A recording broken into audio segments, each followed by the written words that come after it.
Esse mês é o mês da família e o pastor sugeriu que nós pregássemos sobre família. E a gente não pode deixar de falar de coisas atuais, coisas que estão acontecendo nesse tempo.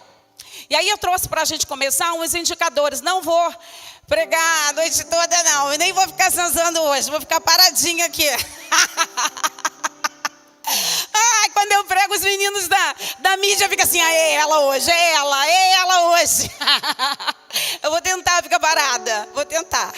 E aí eu trouxe alguns indicadores, pode abaixar só um pouquinho a luz para que a gente possa ver. É uma pesquisa do IBGE de 2009 a 2019. Os indicadores ainda não temos de 2020 e 2021. Depois você pode pegar a pesquisa completa, porque eu penso que seja interessante, porque crente é um povo atualizado, né? Nós somos atualizados. E a gente começa a ver que muitas questões que acontecem nos indicadores já estavam previstos dentro da Bíblia. No mundo corporativo a gente diz, traga-me fatos e dados. E os diretores geralmente gostam sempre de estatística, porque a estatística, ela retira a subjetividade e ela traz o que? A realidade daquilo que está escrito. E a Bíblia, ela é cheia de fatos e dados para que nós possamos aprender e possamos compreender que o Senhor continua falando. E a estatística do IBGE, pode por favor passar? Diz aqui que de 2019, no indicador de 2019, 1.024.676 casamentos registrados e divórcios. 2018, 385.246 e 2019, 383.286. Isso, 2019, que tem ali um percentual de 0,5 em relação a 2018. Pode passar, por favor. Nós temos também ali uma relação no Brasil, né? De casamento total de 1.024.000, sexos diferentes 1.015.000. Esse é o percentual que nos interessa. Pode passar, por favor. E nós temos também a proporção de divórcios judiciais. E ali vai mostrando que em 2009, 0% dos divórcios foram coletados sem informação sobre a existência ou não de filhos. Em 2019, o percentual foi de 2,3%. Eu não vou ler a pesquisa porque não é o fórum, mas é importante nós sabermos que nós, enquanto igreja, obrigada mídia, nós, enquanto igreja, precisamos entender que o casamento é bênção de Deus. Que nós, enquanto igreja, nós precisamos brigar, lutar, todos os dias, pelo casamento, pela família. E a mensagem que eu trouxe nessa noite, fala a respeito de casamento, fala a respeito de dores, fala a respeito de uma dor emocional, porque família é lugar de perdão. Mas antes de perdoarmos, é preciso que a gente cure as nossas feridas emocionais. Para quem não sabe, eu sou psicóloga clínica e psicanalista. E nós tratamos também de famílias. E quando nós recebemos pessoas no consultório, nós começamos a perceber, a entender, a estudar que muitas vezes o divórcio chega quando falha a comunicação. Quando existe uma ferida, quando alguma coisa aconteceu e tem pessoas que dizem, não vou falar nada, não quero falar nada, o silêncio é minha resposta. E nós começamos a ver que na Bíblia, quando as pessoas se calam, quando as pessoas não falam mais nada, não quero mais brigar, agora eu vou aceitar o divórcio, a morte emocional, a ferida emocional começa a surgir. Eu esqueci de falar, mas tem o pastor Arthur, de Espírito Santo também, que está aqui presente conosco. Pastor Arthur, da Assembleia de Deus do Espírito Santo. Então o título que eu dei foi Família, lugar de perdão. Quem nunca teve um problema na família? Quem nunca teve uma situação complicada na família? Todos nós. Até porque fragilidade, feridas acontece com pessoas. E diz a Bíblia, em Gênesis 37, abra sua Bíblia, Gênesis 37, é a história de José, 37 do 1 ao 4, e depois nós iremos para o 41, do 50 ao 52. Diz assim: e Jacó habitou na terra das peregrinações de seu pai, na terra de Canaã. Estas são gerações de Jacó, sendo José de 17 anos, e apacentava as ovelhas com seus irmãos, e estava com este jovem com os filhos de Bila e com os filhos de Zilpa, mulheres de seu pai. E José trazia uma má fama deles ao seu pai. E Israel amava a José mais do que a todos os seus filhos, porque era filho da sua velhice, e fez-lhe uma túnica de várias cores. Vendo, pois, seus irmãos que seu pai o amava mais do que todos os irmãos, aborreceram-no e não podiam falar com ele pacificamente. Vai lá para o 41, 50, 51, 52. Diz assim: e nasceram a José 2 filhos, antes que viesse o ano da fome, que lhe deu a Zenate, filha de Potífera, sacerdote de On, e chamou José o nome do primogênito, Manassés, porque disse: Deus me fez esquecer de todo o meu trabalho e de toda a casa de meu pai. E o nome do segundo chamou de Efraim, porque disse: Deus me fez crescer na terra da minha aflição. E aí eu fui pesquisar no Google, e no Google, os advogados sabem melhor do que eu, porque estudaram para isso. A palavra divórcio significa, no termo jurídico, rompimento legal de vínculo, de matrimônio entre cônjuges, estabelecidos na presença de um juiz. E divórcio, por extensão, significa qualquer desavença ou rompimento de relação estabelecida entre pessoas, grupos ou entidades abstratas. O que nós vemos aqui na Bíblia, que José, ele teve um divórcio. José agora está tendo um rompimento da relação que ele tinha com o seu grupo familiar. E nós vamos ver isso no decorrer da pregação. Mas quais são as causas das feridas que acontecem numa relação antes de chegar um divórcio, antes de chegar uma separação, antes de chegar um rompimento? Existem feridas, 3 feridas, existem várias, mas eu vou enumerar 3. A primeira dela, a rejeição.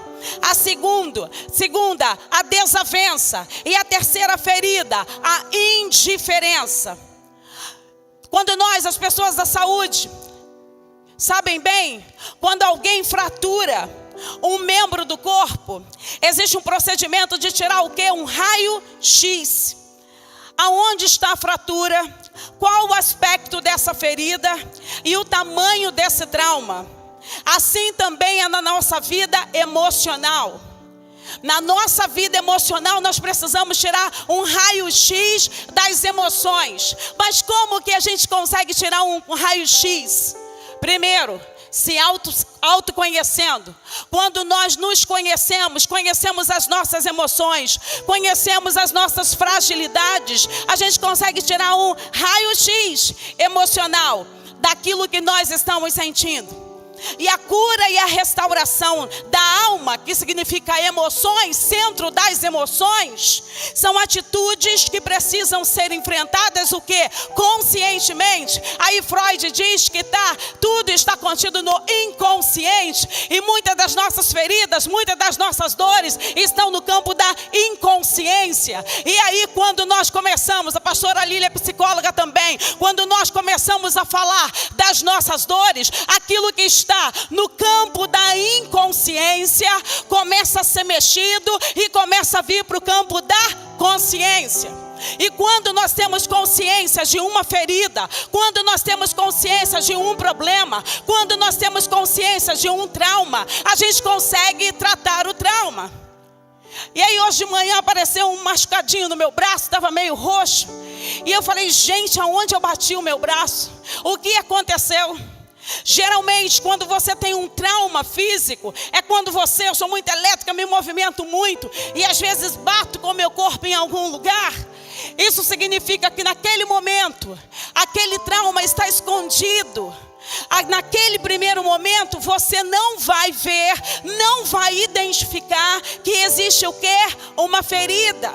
O trauma, ele vai aparecer depois de alguns dias. Você começa a sentir aquela dorzinha e começa a aparecer uma marquinha. Isso é o quê? Um trauma. Foi onde você bateu, se machucou e pós dias, aquele hematoma vai aparecer no teu corpo. Nas nossas emoções, internamente falando, as nossas feridas ficam por vezes muito escondidas no nosso inconsciente. Mas com maturidade, quando nós aprendemos a falar sobre as nossas dores, quando nós aprendemos a falar sobre os nossos sentimentos, sobre as nossas feridas, e você precisa ter coragem para falar das suas feridas, porque nós fugimos das feridas. Nós dizemos assim: sobre isso eu não vou falar, melhor deixar quieto, melhor deixar escondido, melhor não falarmos. Mas a atitude da cura significa que nós devemos enfrentar o fato e trazer para frente, e trazer para fora. Tudo que está escondido precisa ser trazido para fora.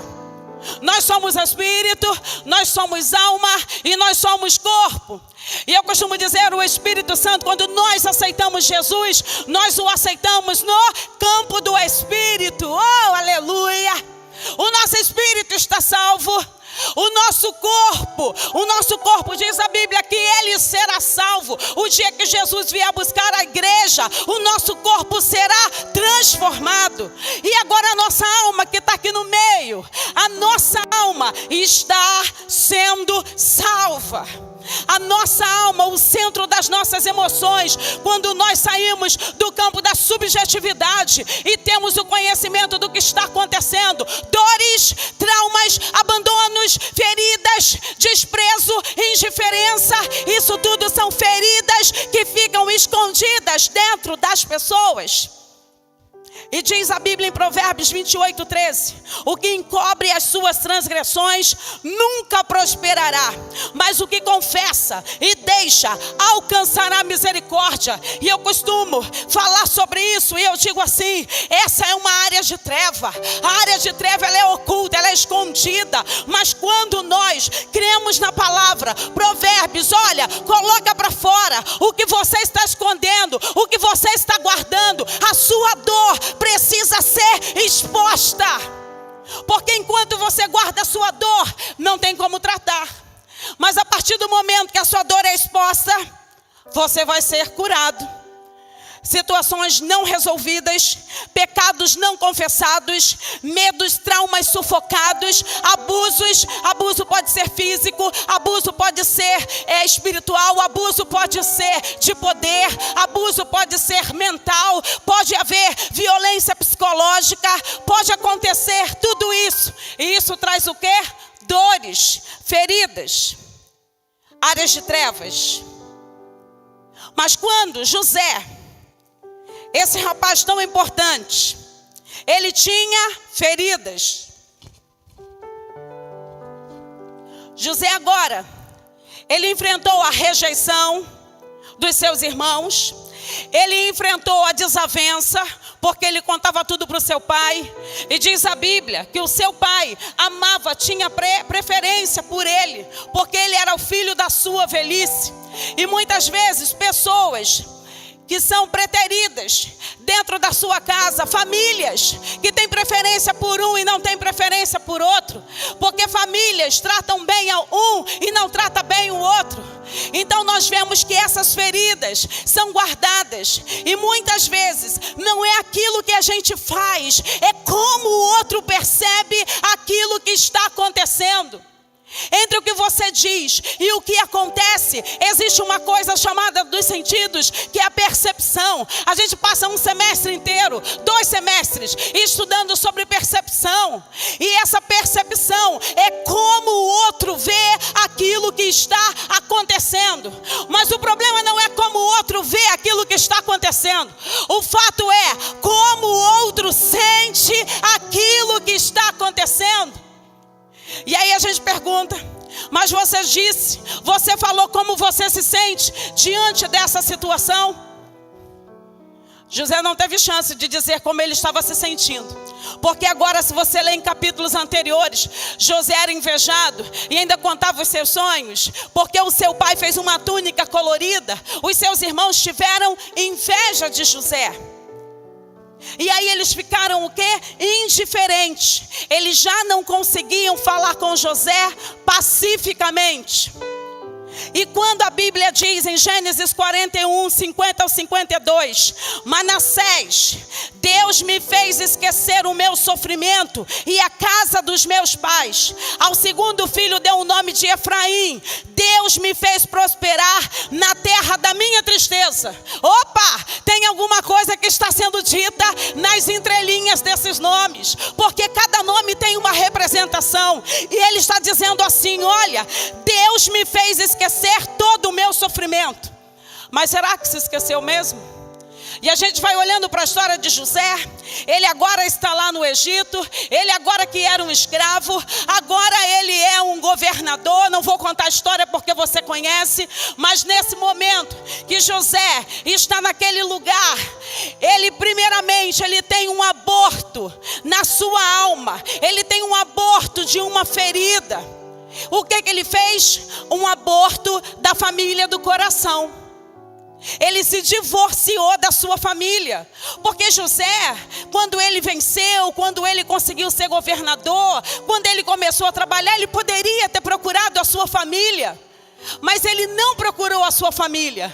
O que é que nós vemos? O que nós percebemos? Que aqui nesse momento, no 41:51, ele diz assim: deu o primeiro nome de Manassés, Deus me fez esquecer o meu sofrimento e a casa dos meus pais. Quando você quer esquecer alguma coisa, você está dizendo: essa lembrança me traz sofrimento. E muitas vezes nós colocamos desculpas para não enfrentar um problema. Nós queremos fugir do problema. Nós queremos simplesmente: deixa para lá, eu não vou procurar, eu não vou resolver. José naquele momento, ele tenta esquecer, ele tenta deixar para lá, ele tenta abortar a sua família. Quem nunca teve problema na família? Quem nunca teve um irmão que brigou? Quem nunca teve um irmão que fica com ciúme do outro? Quem tem mais de um sabe. Quem nunca? Queridos, e não quer dizer que você seja preterido. Muitas vezes nós temos comportamentos diferentes. Uns são mais próximos, outros são mais distantes. Mas isso não significa que você não é amado. A Bíblia fala sobre essa preferência, não só aqui, mas também de Raquel e Jacó. E também fala dessa predileção. Mas aquele primeiro momento de José, ele quis abortar a sua família. Um segundo momento que a gente percebe que José está doente é quando ele usa a sua máscara. Ele diz assim, em Gênesis 42, 7a, diz assim: José reconheceu os seus irmãos logo que os viu, mas agiu como se não os conhecesse. Olha isso, uma pessoa que está curada, ela não finge que não conhece a outra. Uma pessoa que está curada, ela não finge que não está vendo. Uma pessoa curada vai falar: ei, é você. Não, naquele primeiro momento, sabe o que ele faz? Finge que não está vendo o irmão, finge que não conheceu. Sabe aquelas pessoas que passam na rua e fingem que não te conhecem? Assim José fez. José está fingindo que não conhecia os seus irmãos. Toda alma ferida, ela não vai revelar. É uma alma muito bem maquiada. É uma alma que está usando máscaras, como a gente está usando hoje, como a gente está usando nesse tempo da pandemia. José agora usa uma máscara e diz assim: olha, é a máscara do fingimento. Estou fingindo que não estou vendo, estou fingindo que não estou sentindo, estou fingindo que eu não estou lembrando. Mas quando nós somos curados, nós revelamos quem nós somos. A terceira ferida de José, que estava com a alma ferida, foi a reação agressiva. Palavras. Quando você lá em Gênesis, leia lá em Gênesis 42, 7b. e lhes falou asperamente. Olha o que a Bíblia diz: asperamente. De onde vocês vêm? Responderam eles: da terra de Canaã, para comprar comida. O que ele está dizendo aqui? Se ele está falando asperamente, é porque ele não tem o perdão dentro dele. Ele ainda está magoado, ele ainda está triste. E já reparou que quando nós estamos chateados, quando nós estamos aborrecidos com a nossa família, com alguém, a gente já fica meio entre os dentes. Na empresa não dá, porque na empresa, mesmo com raiva, tu tem que atender o teu chefe, né, pastor Marcos? Mesmo chateado, mesmo a compra não chegando, mesmo o material importado não chegando, você tem que ir lá na reunião, colocar a cara a tapa e dizer que não chegou e que vai atrasar a produção. Ah, meu Deus! E não dá pra gente se esconder.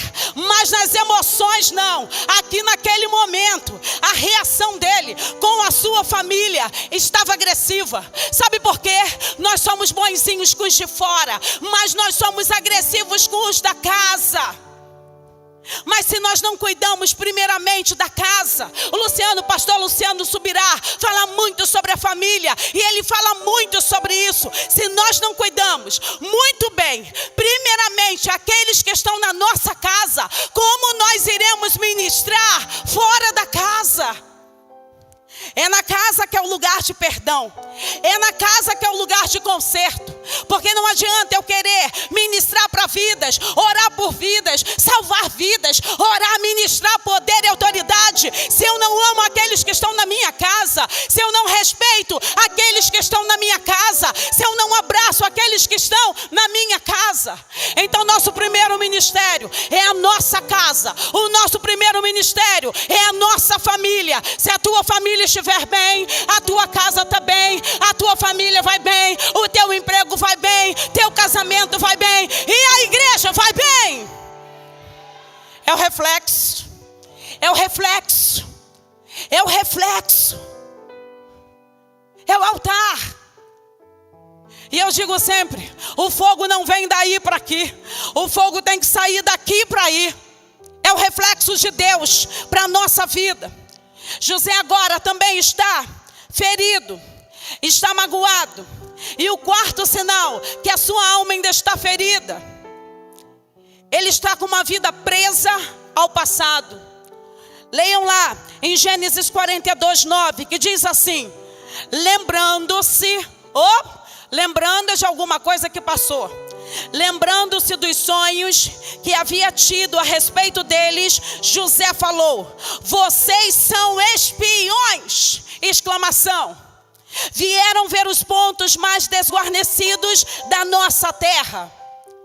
Ele está preso ao passado. Ele ainda está com uma dor. José lembrou-se do seu passado. Seu passado estava ali, bem diante dele, como se fosse um filme. Sabe aquele filme que a gente vê? Sabe aquele filme que a gente guarda? Sabe aquela história que parece que vai passando? Quando uma história vai acontecendo, vem um filme na sua mente. José agora está voltando ao passado. E quando o passado não é resolvido, o presente nos incomoda. Quando o passado não é resolvido, o seu presente vai te incomodar. E quando o teu passado, ele não é passado, ele continua sendo presente. Mas quando nós recebemos Jesus, nós precisamos falar que todas as coisas e crer que todas as coisas ficaram para trás e eis que tudo se fez novo. Mas é assim num passe de mágica? Não, queridos. Requer cura. E a cura pode ser instantânea, sim, mas também existem curas que são processos. Tem processo de cura, tem oração, tem jejum, tem leitura da palavra, tem ajuda terapêutica. Queridos, para quê? Para que possamos nos livrar das mazelas do passado. E muitas pessoas, quando eu chego no consultório, que me contam um problema, e eu digo assim: mas quando aconteceu isso? E a pessoa chorando copiosamente, ela me diz: tem 25 anos. Tem 25 anos que eu sofro com isso. E chora e sente a dor, como se fosse uma dor atual. A mesma coisa aconteceu com José. Ele finge que não conhece seus irmãos, ele se torna agressivo e ele volta ao seu passado, mas não quer voltar ao passado, por isso agride os seus irmãos. Então José tem uma ferida emocional guardada, uma ferida emocional escondida. O quinto sinal que José estava com aquela alma ferida foi a desconfiança das pessoas. Se forem homens honestos, como dizem, um de vocês ficará preso aqui, e os outros voltarão para levar alimento e mostrar que aqui tem vida. Ele está o quê? Desconfiado. Gênesis 42, do 19 ao 20. Assim que José disse aos seus irmãos que eles não passavam de espiões, imediatamente eles se ofendem, ficaram ofendidos, ficaram chateados, alegando assim: não, nós somos homens honestos. Olha a conversa, olha o diálogo de alguma coisa que aconteceu lá no passado. Olha a situação sendo representada como se fosse alguma coisa muito real, como se fosse alguma coisa do presente. José está ferido com a história dele, com o que os irmãos fizeram com ele. O sexto sinal de que a alma de José estava ferida foi um falso arrependimento. Quando nós ferimos, ou quando somos feridos, nós temos que nos arrepender de verdade. Nós precisamos nos arrepender e pedir perdão genuíno, perdão de verdade. Mas você, quando perdoa, você esquece? Não, você não esquece, isso se chama amnésia. Nós não temos amnésia, graças a Deus. Nós temos lembranças, mas quando nós olhamos para algo que nos fizeram, nós não sentimos dor. Isso se chama na psicologia, na psicanálise, ressignificar. Mas na Bíblia significa perdoar. Perdoar é você deixar as suas dores serem tratadas. Não é você esquecer o que te fizeram, mas é você olhar para aquilo que te fizeram e não sentir dor. Mas José está ferido. José ainda está carregando os seus traumas emocionais dentro de si mesmo. E ele diz assim, o falso arrependimento, 42, 24b, diz assim: nisso José retirou-se e começou a chorar, mas logo depois voltou e conversou de novo com eles. Olha o que a Bíblia está dizendo. Gente, a Bíblia é demais. Tem tudo que a gente passa anos e anos e anos e anos e anos e anos fazendo pós-graduação, fazendo tantos cursos, e a Bíblia tem tudo. Olha o que ele diz: em meio ao tumulto dos seus pensamentos, dos seus sentimentos em relação aos seus irmãos, a Bíblia diz que José se retirou e chorou. Infelizmente, esse primeiro choro de José não foi um choro de cura. Esse primeiro choro de José foi um choro de raiva, foi um choro de sentimentos. Sabe quando o teu sentimento está ali, a flor da pele? Sabe quando parece que tu não vai dar conta? Sabe quando tu tem raiva de uma situação e que você lembra a situação e que você começa a chorar sobre aquela situação? Oh, meu querido, isso não é arrependimento, isso é raiva. E eu digo sempre que quem tem raiva é o Incrível Hulk. Tinha. Em 2009, quando a gente vê o Incrível Hulk, o Incrível, ele está ali dentro do laboratório, fazendo o que? Uma experiência. E de repente a experiência dá errado. De repente alguma coisa deu errado. E aí o Hulk, ele simplesmente sai quebrando tudo. Ele quebra a cápsula, ele sai quebrando tudo que vem pela frente. Ele está sendo dominado pela raiva de alguma coisa que aconteceu com ele que não deu certo. E aí passam 10 anos, o Incrível Hulk aparece nesse filme dos super-heróis. E agora o Hulk está de óculos. O Hulk agora está equilibrado. Eu falei, gente, o Hulk fez terapia.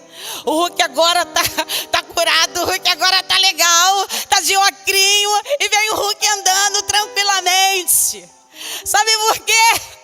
O Hugh tinha raiva, mas naquele momento que ele se cuidou, naquele momento que ele começa a entender a sua história, que ele não precisa quebrar tudo porque está com raiva, que ele não precisa fazer mal porque ele está com descontrole. Aí o Hugh leu Gálatas 5, que fala sobre o fruto do Espírito, e o fruto do Espírito faz com que você não quebre tudo, mas que você tenha perseverança, que você tenha calma, que você tenha equilíbrio. E muitas vezes esses indicadores que nós vimos aqui no início, do divórcio, da dor na família, vem por causas não tratadas. Pais que criam filhos mimados demais, que fazem todas as vontades dos filhos, não consegue dizer não para o seu filho, não consegue chamar atenção fielmente. Deixa fazer. Criança, queridos, o Senhor nos entregou filhos para que nós pudéssemos cumprir a nossa missão de criar, de fazer com que essa criança, esse adolescente, esse adulto se torne um cidadão de bem. E muitas vezes nós não queremos que nosso filho trabalhe cedo.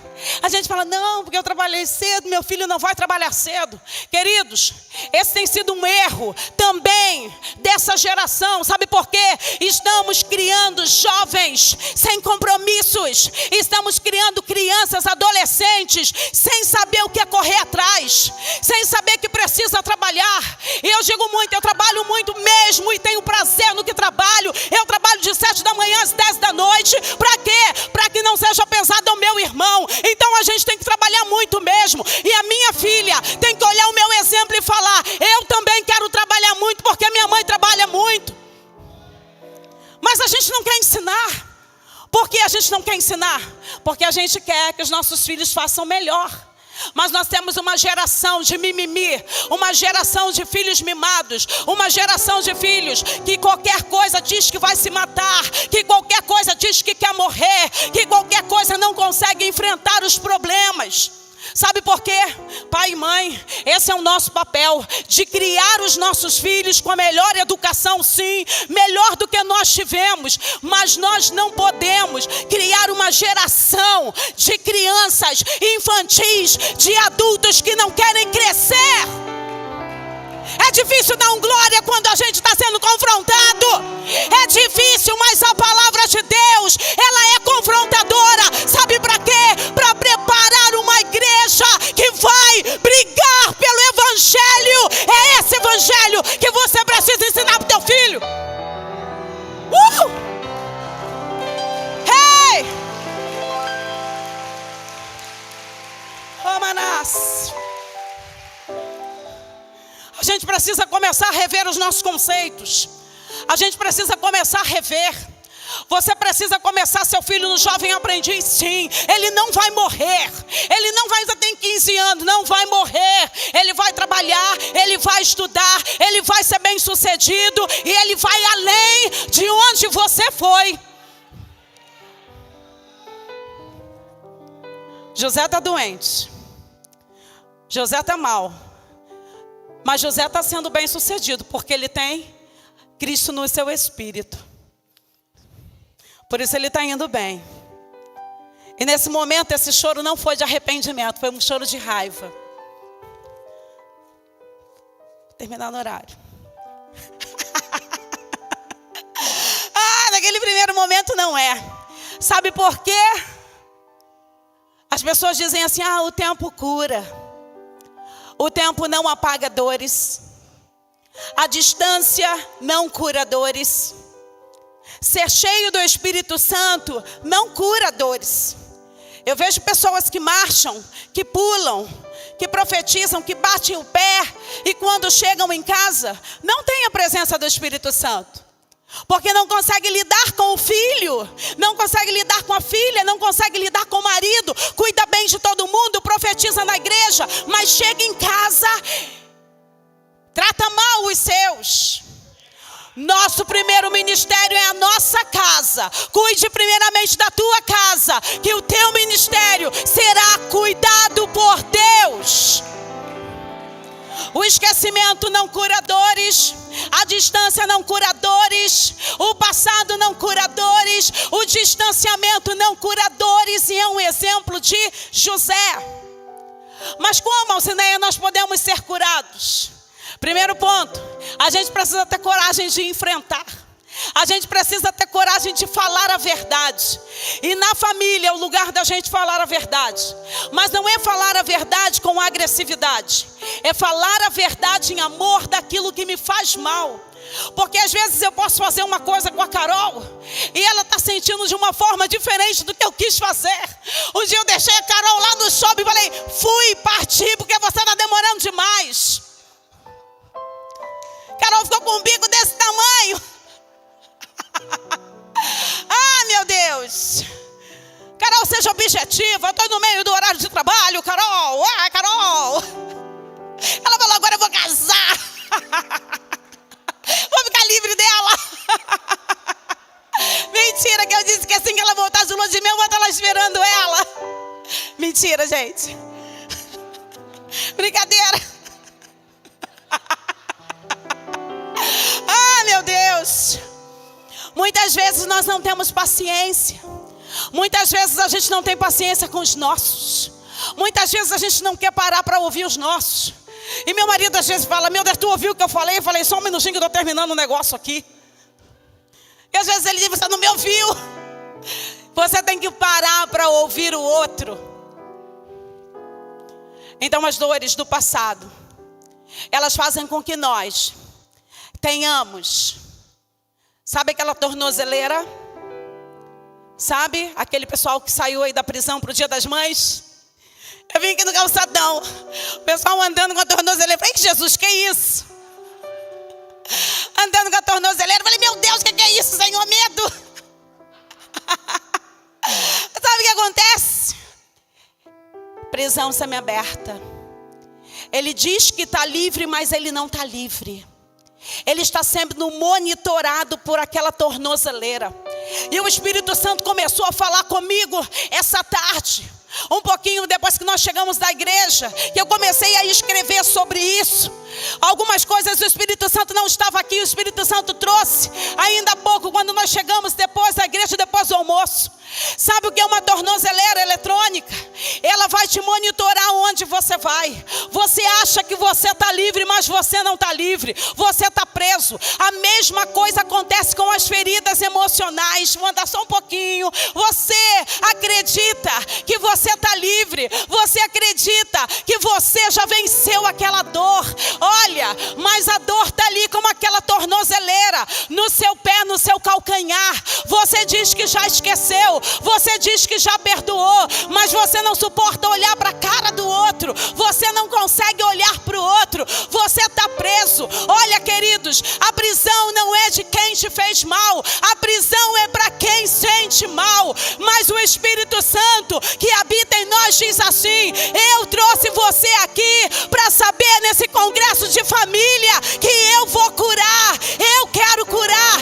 Eu quero curar sua dor. Eu quero curar sua dor, sua ferida, sua mazela. E até aqui, a tua mazela, eu quero curar. Eu quero modificar a tua dor.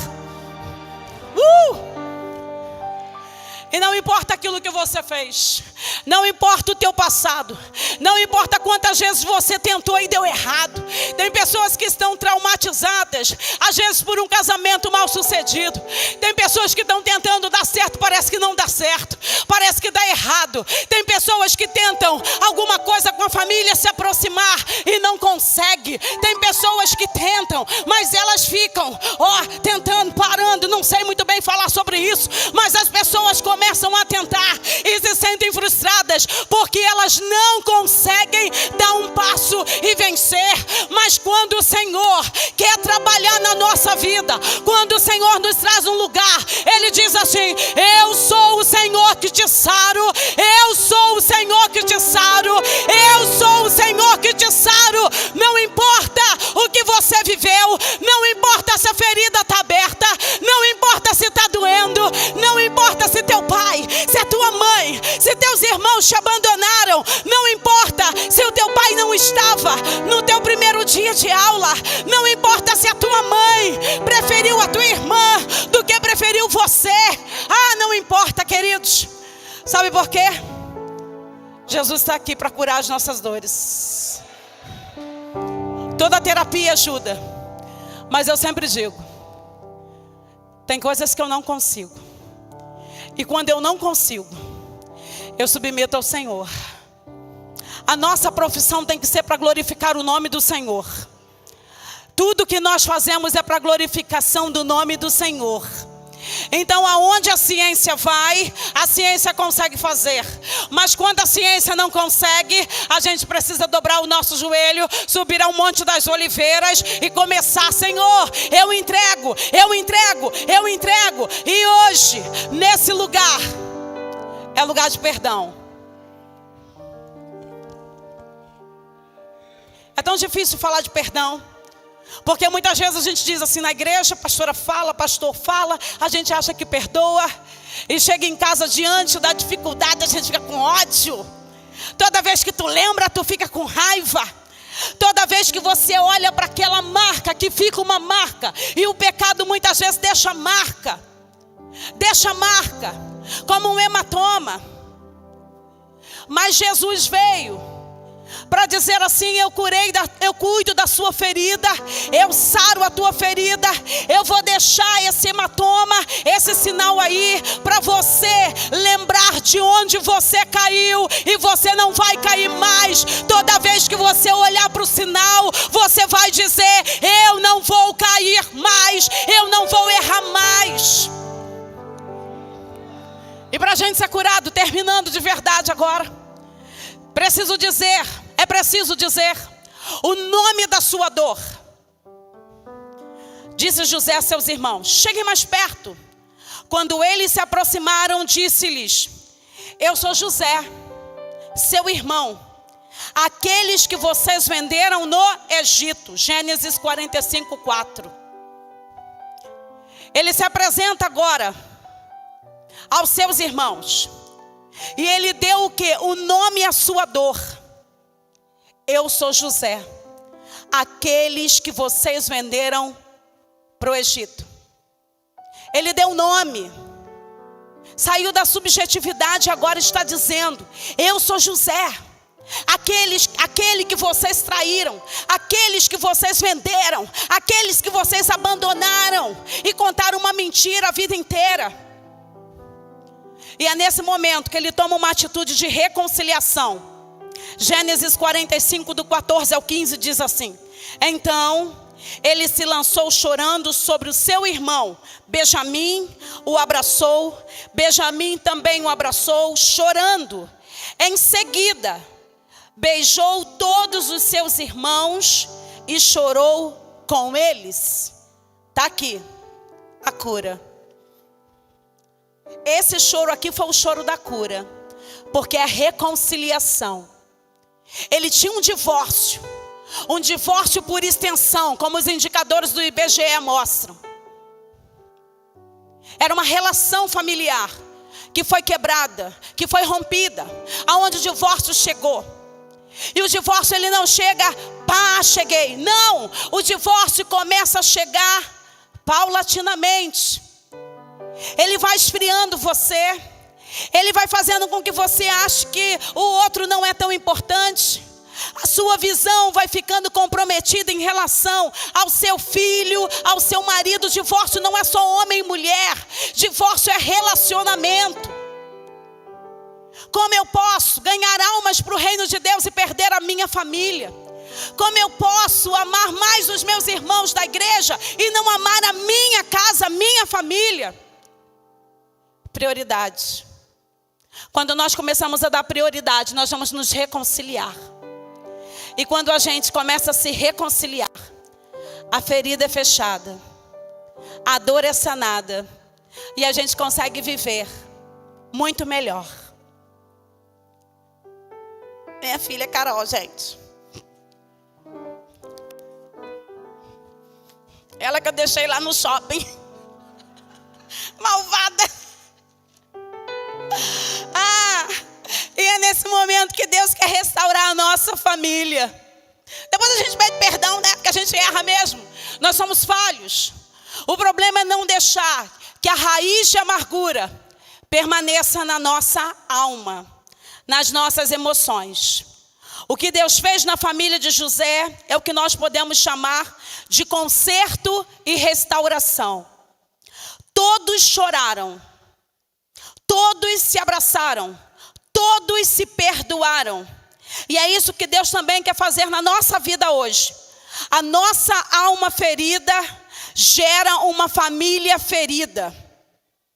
Uma alma ferida gera uma família ferida. Eu não sei como você entrou aqui hoje. Se você entrou magoado com alguém.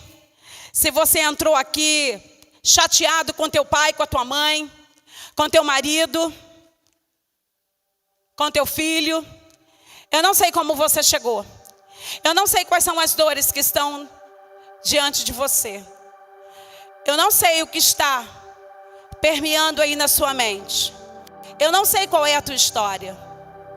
Eu não sei se a tua mãe ou teu pai disse alguma coisa que te magoou. Eu não sei se a tua família do coração disse alguma coisa para te deixar para baixo. Eu não sei o que aconteceu. Eu não sei se alguém te rejeitou. Eu não sei se alguém te abandonou. Eu não sei se alguém te feriu. Eu não sei. Mas de uma coisa eu sei. O Todo-Poderoso está aqui nesse lugar. Para curar nossas feridas, para curar nossas dores, para nos restaurar. É fácil? Não, não é fácil não. Ninguém disse que seria fácil. É um processo. Você vai recebendo a palavra. Você vai sendo liberado da palavra. A palavra vai fazendo efeito em você. E aí a gente começa a profetizar. A gente começa a dizer: olha, lance sobre mim as suas dores, as suas feridas. Feridas abertas precisam ser tratadas. Ferida curada, ministério aberto. Ferida curada, família abençoada. Ferida curada, não haverá divórcio. Ferida curada, você vai ser mais do que vencedor. Eu não sei o que você precisa curar hoje, mas eu gostaria que você se colocasse de pé e reconhecesse que o Senhor é aquele que sara.